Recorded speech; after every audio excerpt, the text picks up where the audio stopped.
Berdiri megah kota tua. Okay.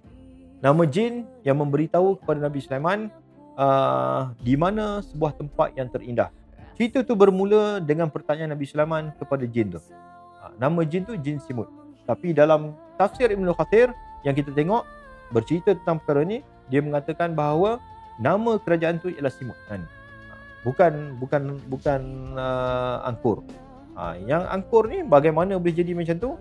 Ini dia perlukan satu penelitian yang sangat panjang, ujian yang panjang, dekat mana dia boleh berlaku dan apa teori kami mengenai kenapa benda tu boleh jadi macam ni, daripada mana sebenarnya sumber yang diambil oleh Haji Azhar Al-Khalidi, dan mungkinkah ada versi-versi tafsir kitab Qisasul Anbiya Ibnu Katsir tu memang ada versi-versi yang menyebut tentang Angkor tu. Kami tengah cari lagi.